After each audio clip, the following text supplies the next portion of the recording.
Hey everyone, welcome to Gobbler. It's been a while, and today I wanted to celebrate this 1 year anniversary of my Honda City. Right off the bat, this isn't the ADAS system, nor does it have the new bumpers, but it's been a year. I wanted to tell you what I feel like today, how I felt when I bought it, and if there are any changes from that point up till today. So this is the Honda City Automatic CVT top end version. Right now in 2024, this starts at around 11.5 lakhs ex showroom, goes up till 16, and the EHEV starts, there are two variants for that. There's one for 18 lakhs, there's one for 21 if I'm not mistaken, but this isn't EHEV. This is a normal CVT 1.5 naturally aspirated, and I've had a blast with this, although there are a couple of things that I haven't liked so far, but I want to get into it, both inside and out. Let me take you through it. Let me take you for a drive. Scratches over here, which really you can't do anything about right now. So if you are buying a car like this, I would suggest you at least put a paint protection film in the front, mostly, more than anything else. So this is the 121 horsepower Earth Dreams IV Tech 1.5 liter. Looks a little dirty. I'm hoping that they're going to clean this up in the second service. The batteries lasted pretty, it's pretty, I haven't had any problems. Maybe it's too soon to talk about the battery, but apart from that, I really love how quiet this car is. So as I said before, if you can, put a paint protection film, at least starting over here all the way up, cover the bumpers, and if you can, the hood as well. The tires have been okay. This is Bridgestone. Tell you the exact size of the Bridgestone. This one is a 185 55 R16, although I really wish if it was an R17, if someone can explain why they're given a 16-inch, that'll be great. All I've done with these wheels, I've just put nitrogen, and it runs pretty okay, although I'm thinking of upgrading this to a Continental. But apart from that, I really have no complaints. Let's see the rear of the car. That's my normal driving position, and right, so this is my normal driving position, and I still have a lot of space. I am 5'10", and I can sit pretty comfortably here.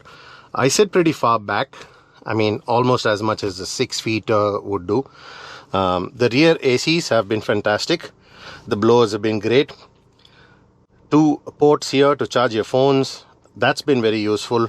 The armrest falls flat on the seat. I really wish that it kind of stops here, but otherwise those are just nitpicking.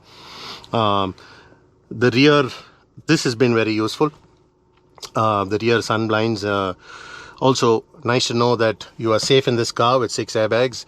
Like I said, so this one is the top end version. At that time I had bought it for about 17.5 lakhs. So that's it about the rear space is great. I've had 5 people in this car. I've gone thousands of kilometers in one stretch, and I really haven't felt the tiredness. So let's check out the boot.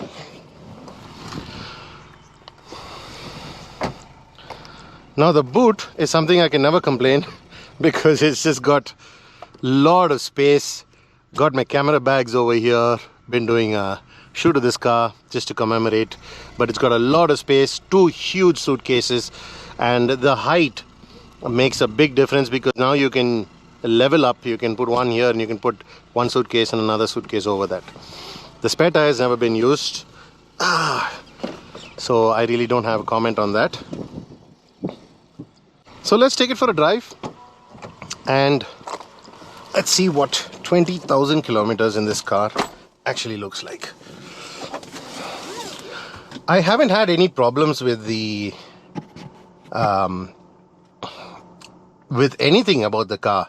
The only problem I have had ever since I bought this car, and I think it started at around 5,000 kilometers, is the fact that the brakes just go crazy on me sometimes. When I'm driving, and if I cross say 100, 120, and I keep my foot on the brake, it starts to vibrate and the steering starts to vibrate.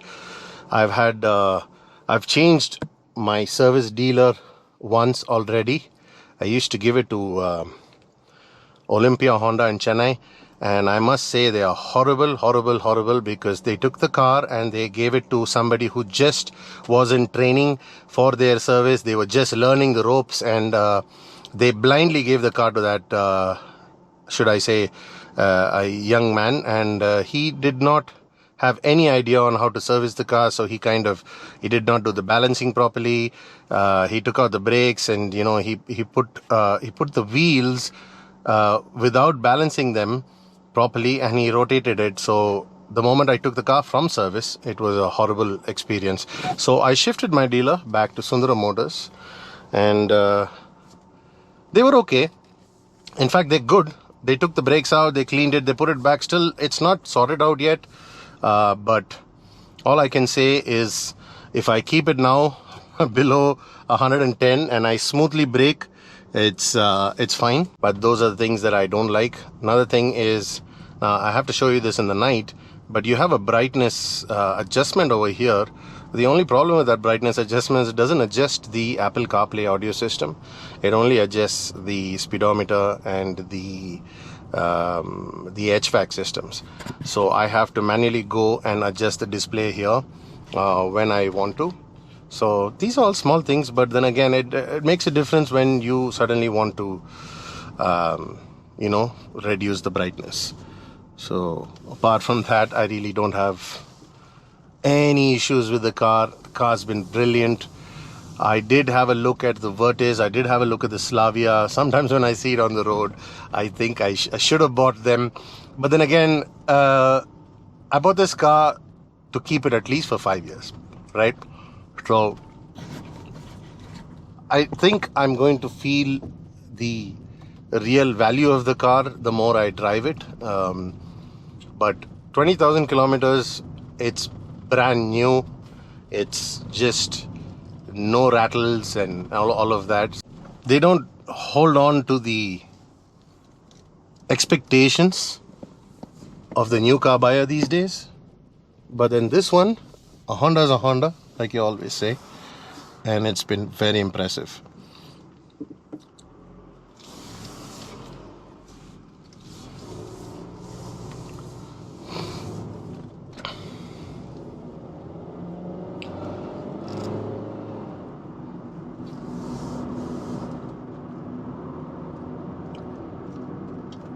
Alright guys, how is the pickup? I just can't complain. Trust me when I tell you, the torque, the initial torque that it has, the pickup which you might call less in most other cars, in this category, this is very impressive. I love the way it goes from, say, we're doing 60 now, and if I were to move on and I want to go 80, we're already at 80. So there is enough of torque at since it is a CVT, it does not have gears, but it's always available with power whenever you need it. And that's the part I like the most about the car. But CVTs, I'm not a big fan of CVTs. I love the old automatic transmissions, the 4-speed and the 5 speeds. I really miss the ones on the Corolla. But this CVT is different. Now let me tell you why. The reason this CVT I feel is a huge difference is because of the 7-step CVT gear. I don't want to say gearbox, but it does feel very similar to a gearbox. The way you drive it, and if you don't want to feel that CVT's whining, you have to control it with your accelerator, and that's what I found out. I'm on eco mode right now. All I have to do is just make sure that just like an automatic transmission, let go of the accelerator when you want to shift the gear, and it actually does a good job. Let me see if I can go to, so just the tachometer. Okay, yeah. So now I'm doing about 2500 RPM. When I leave the accelerator, it changes actually a step, and it actually feels like a gear is changing, and that's great. It's only when you really floor it, that's when you actually feel the CVT really start to whine. After a while, after about 5,000 kilometers. So, like I said, there is a fly in the car. So, like I said, you'd never have a problem, especially on Indian roads. You will never have an issue with the pickup.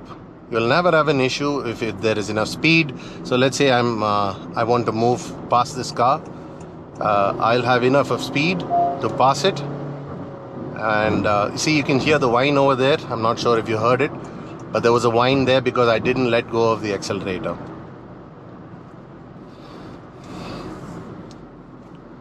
Let me let that fly out.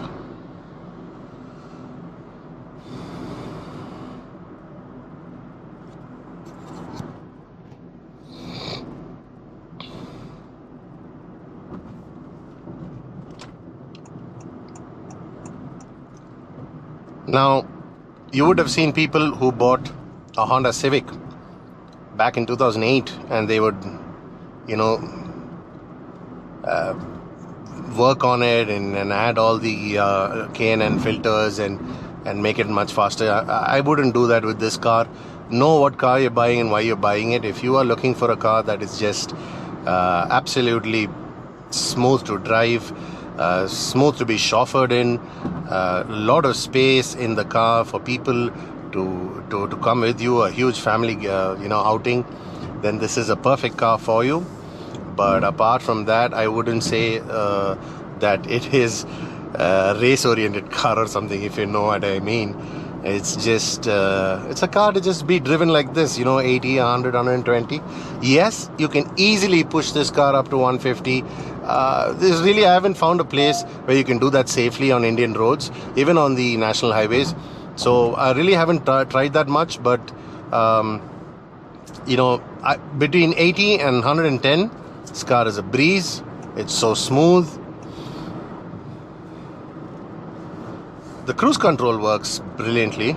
I've been using the cruise control a lot. The advice for the cruise control is, if you are on a 2-lane highway, I would set it around 75, 80 and just let it go. If you are on a national highway, a 3-lane highway, I would let it go up till 90 and then I would lock it there and just have a lot of fun with the cruise control. So now the HVAC system, I've never had any complaints, although I wish sometimes I wish the fan on speed 1, I wish there was one that was lower than that, because I still feel there's a lot of the blower kind of works extra. I wish I could make it a little more less on the fan speed. But apart from that, you can see it's about 32 degrees outside, and I'm running it at 27 degrees.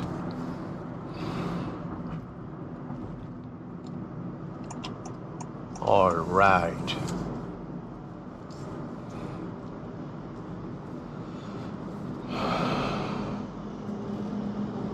So I'm going to pass this car. I'm on eco mode. Somehow I feel eco mode is way more smoother, more linear when it comes to driving the car from speeds, up to like 0 to 100. I just feel like eco mode is so much better, it's so much smoother than the normal mode. But then if I were to put this in sport mode, I turn off the eco, I turn it into sport. This is where you can have some fun. So here it's very responsive. It's responsive because it isn't a DCT, nor is it an automatic normal conventional gearbox. It's a CVT, so it's just steps. So whenever I want to drive, the gear, or should I say the step, is almost immediately available. So that might make sense to people who just want to have fun with it once in a while. So it's got a 7-step gearbox, or rather a CVT. And then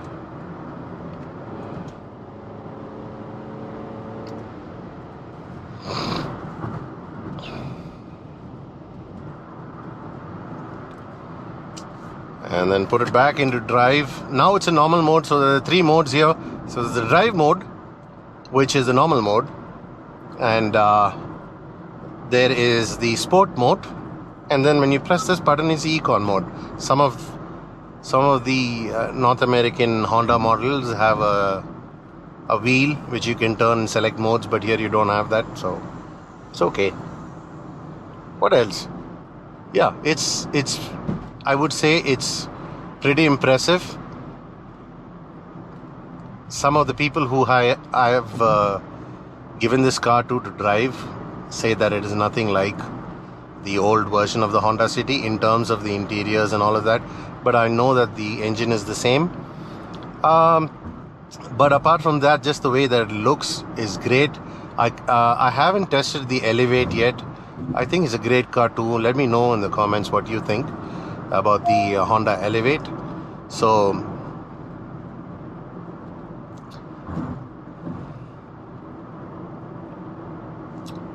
that's it, guys. If you have any questions, let me know. It's been a year, like I said, so happy anniversary to this car, and thank you for watching Mile Gobbler. If you liked it, if you liked this video, if you found it a little bit useful to you, hit the subscribe button, hit the like button, and turn on the notifications, and I'll see you in the next video. I want to do a Grand i10 Neos, which we purchased the December of 2023 for my wife. So I'll have that car as well as a review. So let me know if you have any questions. Thank you so much for watching, and subscribe to Mile Gobbler.